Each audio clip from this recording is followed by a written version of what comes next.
అందరికీ నమస్కారం. నేను మీ చిలకమర్తి ప్రభాకర చక్రవర్తి శర్మ. శ్రావణ మాసంలో వచ్చే శుక్రవారాలు చాలా విశేషమైనవి. శ్రావణ శుక్రవారాలు ఎవరైతే వరలక్ష్మి వ్రతాన్ని లక్ష్మీదేవిని పూజిస్తారో వారికి ఇంటిలో అలక్ష్మి ఉండదని. అందులోనూ శ్రావణ మాసంలో వచ్చేటువంటి పౌర్ణమికి ముందు వచ్చేటువంటి రెండో శుక్రవారం లేదా మూడో శుక్రవారం ఏ శుక్రవారం అయితే ఉన్నదో ఆ పౌర్ణమికి ముందు వచ్చే శుక్రవారాన్ని వరలక్ష్మి వ్రత వారంగా చెప్పబడింది. ఈ వరలక్ష్మి వ్రత మహత్యం గురించి స్కాంద పురాణంలో స్పష్టంగా చెప్పబడింది. పూర్వం శౌనకాది మహామునులు నైమిషారణ్యంలో కూర్చొని అనేక పురాణాలు చర్చించుకుంటూ ఉండగా స్కాంద పురాణంలో విశేషంగా ఒక ప్రశ్న ఏర్పడింది. ఎటువంటి వ్రతాన్ని ఆచరించినట్లయితే ఇహలోకంలో భోగాలని ధనకనక వస్తు వాహనాలను పొందొచ్చనే ప్రశ్న రాగా ఆ శౌనకాది మహామునులకి విశేషంగా పార్వతీదేవికి పరమేశ్వరుడు స్వయముగా చెప్పినటువంటి వ్రతం గురించి చెప్పడం జరిగింది. స్కాంద పురాణం ప్రకారం ఒకానొక సమయంలో పార్వతీదేవి పరమేశ్వరుని నాథ, ఎలాంటి వ్రతాన్ని ఆచరిస్తే స్త్రీలకి లక్ష్మీప్రదం లక్ష్మీ కటాక్షం కలుగుతుంది, భోగ భాగ్యాలతో తొలగితారు, ఆయురారోగ్య ఐశ్వర్యాలతో భర్త యొక్క ధనంతో సుఖంతో ఆనందంతో ఉండగలరు, సంతానంతో సుఖంగా ఉండగలరు అనేటువంటి ప్రశ్న అడిగినప్పుడు శివుడే స్వయంగా శ్రావణ మాసంలో వచ్చే పౌర్ణమికి ముందు వచ్చేటువంటి శుక్రవారం వరలక్ష్మి వ్రతం గురించి చెప్పడం జరిగింది. ఈ కథలోనే ఈశ్వరుడు చారుమతీదేవి యొక్క కథని చెప్పినట్టుగా కూడా చెప్పబడింది. అసలు చారుమతీదేవి చాలా పరమ భక్తురాలు. ఆవిడ భక్తి శ్రద్ధలతో నిత్యం పూజలు వంటివి చేసుకోవడం, భర్తని దైవంగా భావించి చూసుకోవడం, పిల్లలతో ఆనందంగా ఉండడం, అత్తమావల్ని సేవించడం వంటివి చేస్తూ ఉండేది. చారుమతీదేవి యొక్క నిష్టని, తన యొక్క పాతివ్రత్యాన్ని చూసి ఒకానొక సమయంలో లక్ష్మీదేవికి ఆమె కలలో కనిపించి, శ్రావణ మాసం నాకు ఇష్టమైన మాసం, శ్రావణ పౌర్ణమికి ముందు వచ్చే శుక్రవారం నాకు అత్యంత ప్రీతికరమైంది, ఆ రోజు విశేషంగా నన్ను వరలక్ష్మీదేవిగా స్థాపన చేసి ఎవరైతే పూజిస్తారో వారికి భోగ భాగ్యాలు ఇస్తానని చెప్పడం.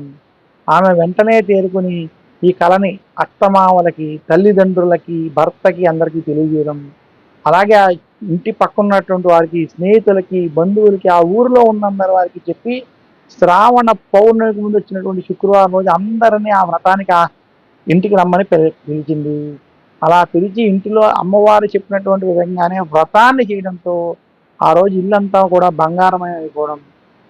ఆ వ్రతం చూడడానికి వచ్చినటువంటి స్త్రీలు ఆ వ్రతం అయిన తర్వాత అమ్మవారికి ప్రదక్షిణ చేయగానే మొట్టమొదటి ప్రదక్షిణకి వారి ఒళ్ళంతా బంగారం అయిపోవడం, రెండో ప్రదక్షిణతో ఇంకా వారి వద్ద ధనం బంగారం వంటివి కలగడం, ఇంకా మూడో ప్రదక్షిణతో వారి ఇంటి అందు కూడా ధనం ధాన్యం అన్నీ వారి ఇళ్లలో కూడా ఉండడం, అక్కడి నుంచి అవన్నీ కూడా ఎడ్ల బండ మీద, అలాగే ఎడ్ల బళ్ళ మీద, ఇదే కాకుండా అశ్వాల మీద తీసుకెళ్లేటువంటి స్థితి ఏర్పడడం ఈ చారుమతీదేవి యొక్క కథలో చెప్పబడింది.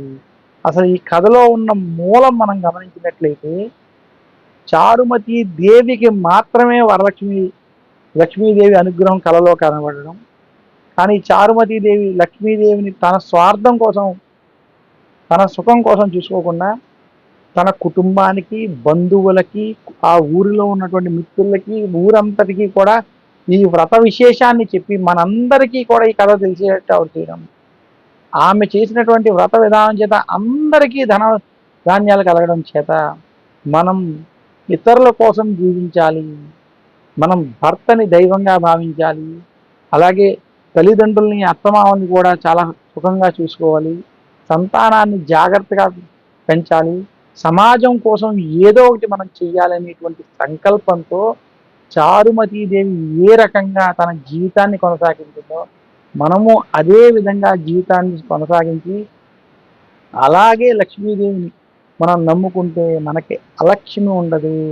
ఆ లక్ష్మీదేవి అనుగ్రహం చేత ఎలా చారుమతీదేవి స్వభావం, మనసు ఎంత నిర్మలంగా, ఎంత ప్రశాంతంగా ఉన్నదో, ఎంత స్వచ్ఛంగా ఉన్నదో, ఇతరులకి సేవ చేయాలనేటువంటి భావంతో ఉన్నదో, అటువంటి భావనతో ఉండేటువంటి ప్రతి సనాతన ధర్మాన్ని ఆచరించే ప్రతి స్త్రీకి కానీ, పురుషుడికి కానీ లక్ష్మీదేవి యొక్క కటాక్షం కలుగుతుంది అని ఈ చారుమతి దేవి వ్రత కథలో ఉన్నటువంటి మూలాన్ని మనం పట్టుకుని దాని ఆధారంగా ఈ వ్రతాన్ని ఆచరించుకోవడం చేత శుభ ఫలితాలు కలుగుతాయి.